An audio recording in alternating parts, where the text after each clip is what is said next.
হে everyone, পুটুসের ব্লগে তোমাদের সবাইকে স্বাগত।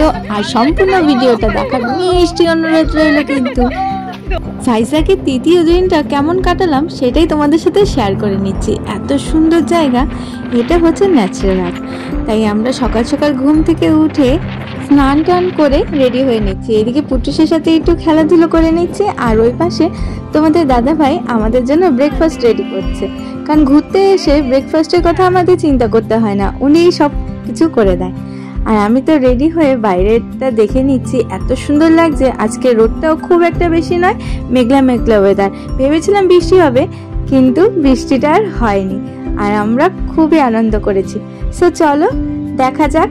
এই দেখো পুটুসকর বাবা জুতো পরিয়ে দিচ্ছে, ও কিছুতেই জুতো পরবে না, আর দুষ্টু দুষ্টু করে যাচ্ছে। দেখেছো তো কি করছে। সো বন্ধুরা পাশে থেকো কিন্তু, আর সম্পূর্ণ ভিডিওটা দেখো। ওই দেখো ব্যাগ নিয়ে রেডি, এবার ও যাবে। চলো চলো চলো চলো তাড়াতাড়ি চলো, শিগগিরি শিগগিরি তাড়াতাড়ি। এই যে প্রথমেই আমরা ন্যাচারাল আর্টে চলে এসেছি। আর এত সুন্দর জায়গাটা কি আর বলবো, সামনের থেকে না দেখা অবধি বুঝতেই পারছিলাম না। এতদিন তো ফোনে দেখে এসেছিলাম, আর আজকে সামনের থেকে দেখে মনটা যেন সত্যি অন্যরকম হয়ে গেল। প্রকৃতি যে এত সুন্দর হতে পারে বলাই মুশকিল। কি সুন্দরভাবে নিজেকে সাজিয়ে তুলেছে দেখো। এটা টোটালটাই পাথরের, আর জল বাধাপ্রাপ্ত হতে হতে এরকম হয়ে গেছে। আমরাই আর বনি এখানে গিয়েছিলাম, পুটুসের বাবা গাড়িতেই ছিল, কারণ পুটুস ঘুমিয়ে পড়েছিল। আর এত রোদ ছিল, তাই আর ওর বাবা ওকে এখানে নিয়ে আসেনি। ওদের আমরা গাড়িতে রেখে আমি আর আমার বোন একটু ভিডিও আর ছবি তুলে চলে আসলাম।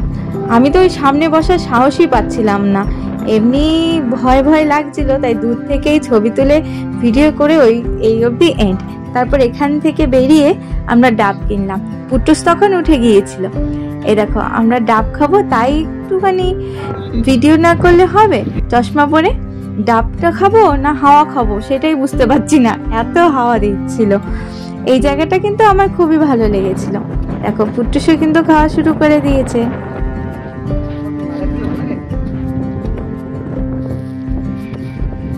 এরপর আমরা ডাবটা খেয়ে ডাবের ভেতরে মালাইটাও খেয়ে নিলাম। তারপর সেখান থেকে আমরা আবার বেরিয়ে পড়লাম।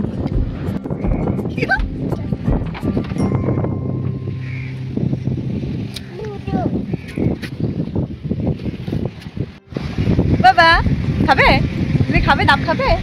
ডাব খাবে? তুমি খাবে না? 1 2 দেখেছো বাবা ছেলের কাণ্ড, দুজনে মিলেই দোল খাচ্ছে। আমরা গিয়েছিলাম চেঞ্জ হতে, চেঞ্জিং রুমে চেঞ্জ করে নিয়ে আমরা এই বিচে বেরিয়ে পড়লাম চান করব। এটা হচ্ছে ঋষিকন্ডা বিচ। এই একমাত্র এই বিচটাতেই চান করতে হয়।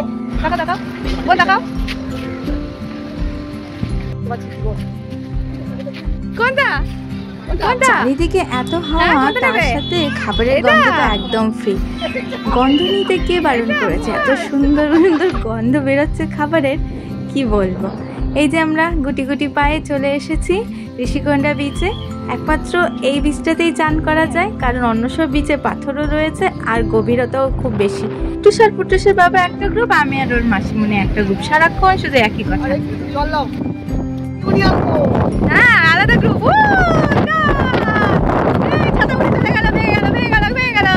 যা জানো কবে? তুমি কি জানো কবে?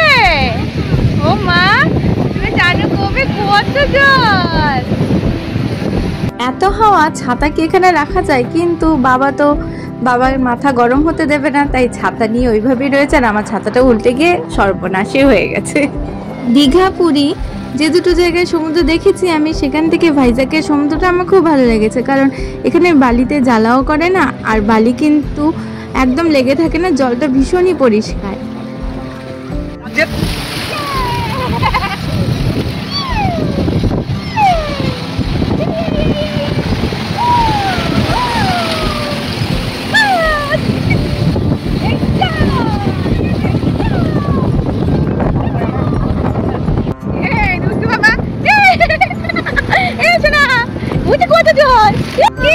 জল খেয়েছো? তুমি জল খেয়ে নিয়েছো? হ্যাঁ মামা, মাম খুঁজে পাওনি জলের? মামা ওই দেখ মেঘ ডাকছে, বৃষ্টি হবে, বৃষ্টি হবে। বাবা আছে তো, দেখেছো আগের বার ভয় পেয়েছে আর এবার দৌড়ে দৌড়ে বেড়াচ্ছে। এই কত জল সোনা বাবা, কি এটা কি জল? ওই ওই বাবার সাথে ছুটে বেড়াচ্ছে, ওই ওই ওই ধরো ধরো ধরো। কিছুতেই কোলে থাকবে না, শুধু ছুটে ছুটে বেড়াবে। দেখো অবস্থা, আগের বার পুরীতে গিয়ে জল আর বালি দেখে কিরকম করেছে, মোটেও পা দেবে না, আর এবার ছুটে ছুটে বেড়াচ্ছে। কি অদ্ভুত ভাবে চেঞ্জ হয়ে যাচ্ছে, আর দেখতে দেখতে আবার সোনা বাবাটা বড় হয়ে যাচ্ছে।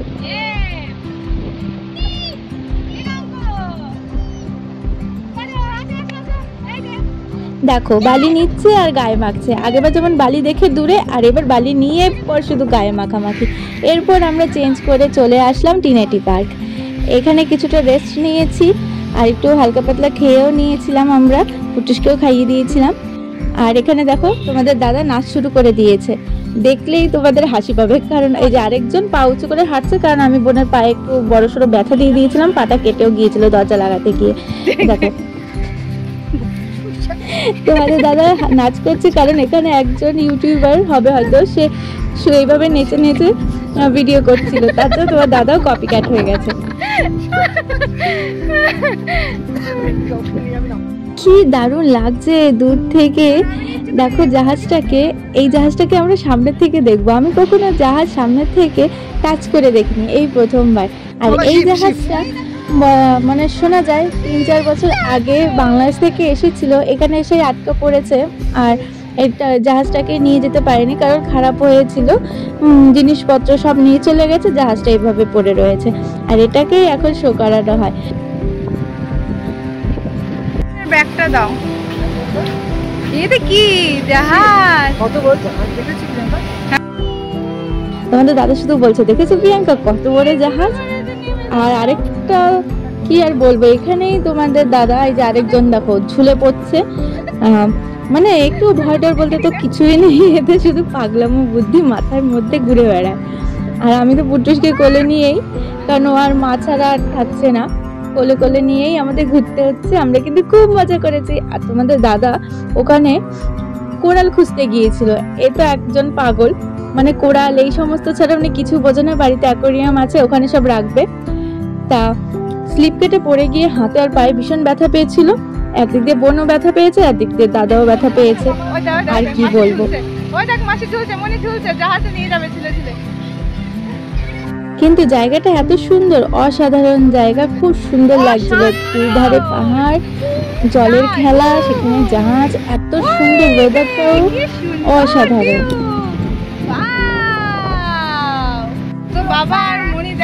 এরপর আমরা হোটেলের উদ্দেশ্যে রওনা হলাম। হোটেলে গিয়ে আমরা খাওয়া দাওয়া করে আবার বিকেলের দিকে বেরিয়ে পড়লাম সাবমেরিন দেখবো বলে। হাঁটতে হাঁটতেই পৌঁছে গেলাম, কারণ এখান থেকে ট্যাক্সি করে মানে কি বলবো, যেমন তেমন ভাবে দাম নিয়ে নেয়। তো হেঁটে হেঁটেই চলে যাচ্ছি প্রকৃতি দেখতে দেখতে, চারিদিকটা এত সুন্দর। হাঁটতে হাঁটতে আমাদের একটু সন্ধে হয়ে গেল, বেশি একটা দূরে নয়, 1.5 কিলোমিটার দূর। তারপর সেখানে আমরা আইসক্রিম খেতে খেতে পুট্টুসও ঘুমিয়ে পড়লে, একটু ওখানে বসে রেস্ট নিচ্ছিলাম। ওই দেখো আকাশের চাঁদ আকাশে, আর আমার চাঁদ আমার কোলে, কি মিষ্টি না। এই যে আমরা সাবমেরিনের পাশে চলে আসলাম। এটা কিন্তু 1971 সালে নাকি যুদ্ধ করেছিল, আর এটা অরিজিনাল সাবমেরিন কিন্তু। আর সাবমেরিন আমার প্রথম দেখা ডুবোজাহাজ, অসাধারণ লাগছে, মানে প্রত্যেকটা এত সুন্দর সুন্দরভাবে দেখছি। এই দেখো একটা স্ট্যাচু, এখানে মানুষগুলো না মানে যারা ভিক্ষা করে তারা এইভাবে স্ট্যাচু হয়ে সেজে ভিক্ষা করে, কি সুন্দর লাগে, ভালোই লাগছিল, পরিশ্রম করেই খেতে খায়। আর এই দেখো সাবমেরিনের এখানে আমরা চলে আসছি, দাদা টিকিট কেটে নিয়ে আসলো, দারুণ লাগছিল, দারুণ। আর ভেতরে যখন গেছি কি বলবো, মাথা মনে হচ্ছে ঘুরিয়ে যাচ্ছে, এত কিছু থাকে, কোনটা ছেড়ে কোনটা চাপবে, কত মেশিনপত্র। এই যে দেখো এগুলো সব মিউজিয়ামের মতো করে রেখেছে, কে চালাচ্ছে, ঘুমোচ্ছে, খাওয়া দাওয়ার টাইম, সমস্ত কিছু এখানে সুন্দরভাবে বুঝিয়ে দেওয়া রয়েছে। আর আমার তো মাথায় শুধু ঘুরিয়েই যাচ্ছে, কারণ এত কিছু রয়েছে, কত সিস্টেম তাদের মনে রাখতে হয় সমস্ত কিছু। পুত্র শুয়ে পড়েছিল, আবার উঠে পড়েছে। ভেতরে এসি চলছে, তবু মানুষ যাওয়া আসা করছে বলে এখানটা একটু গরম গরম লাগছে। আর পুত্রুষ একটু বায়না করছে বাইরে যাবে। তারপর আমরা দেখে টেকে বেরিয়ে পড়লাম। বেরিয়ে আমরা একটু ছবি টবি তুলে আবার আস্তে আস্তে হোটেলের পথে রওনা হয়ে গেলাম। যে আমি, বোন, পুট্টুসের বাবা, আমরা সবাই মিলে ছবি তুললাম। এই যে আমি একটু চালানোর চেষ্টা করছিলাম, সাবমেরিনটা চললো না, বললো তোদের দ্বারা হবে না। তো যাই হোক, আমরা বেরিয়ে পড়লাম।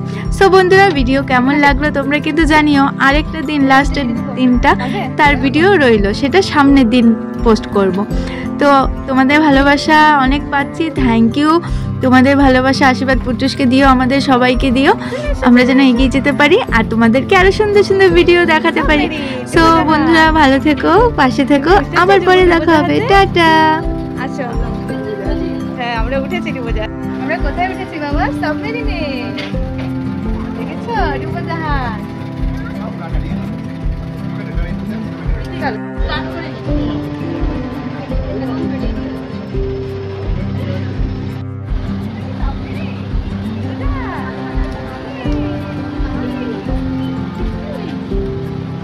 এখানে আসো, এখানে আসো।